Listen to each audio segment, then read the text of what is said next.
इस वक्त की बड़ी खबर आपको बता दें, यूक्रेन से सामने आ रही है। सूमी में रूस की बमबारी का वीडियो जारी हुआ है, जिसमें सूमी में रूसी फाइटर जेट्स की भारी बमबारी की गई है। रूस के हमले में कई लोगों की मौत की भी खबर है। ये बड़ी खबर आपको बता रहे हैं, जहां यूक्रेन के सूमी में रूस की तरफ से बमबारी का वीडियो जारी किया गया है। रूस ने बमबारी की है और सूमी में रूसी फाइटर जेट्स की भारी बमबारी सामने आई है। इस वीडियो के जरिए रूस के हमले में कई लोगों की मौत हो गई। आज जंग का 13वां दिन है और लगातार यूक्रेन पर रूस की तरफ से हमले किए जा रहे हैं। इतना नहीं, अब शहरी इलाकों को भी टारगेट किया जा रहा है। कीव, खार्किव और अब सूमी के अंदर रूस ने हमला किया है।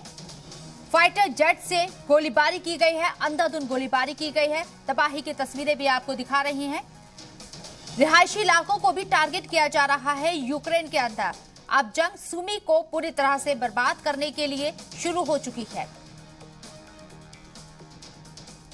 एक और बड़ी खबर, रूस से जारी जंग को लेकर यूक्रेनी मीडिया ने दावा किया है। रूस ने मिल्कोवा में एक मिलिट्री यूनिट पर हमला किया है। यूक्रेनी मीडिया का यह दावा है कि रूस के क्रूज मिसाइल ने मिकोलेव के इलाके में फौज की इमारत को निशाना बनाया। हमले में फायर ब्रिगेड के 8 मुलाजमीन की मौत हो गई है। इसके साथ ही 19 अफराद जख्मी बताए जा रहे हैं। ये वो बिल्डिंग है जहां पर अटैक किया गया, मिलिट्री यूनिट के ऊपर अटैक किया गया है।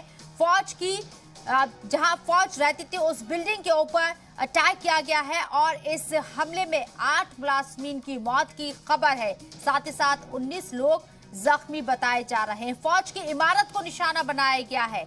हमले में फायर ब्रिगेड के 8 मुलाजमीन की मौत अब तक हो चुकी है। हमले का वीडियो भी आपको दिखा रही हैं, तस्वीर भी आपको दिखा रही हैं।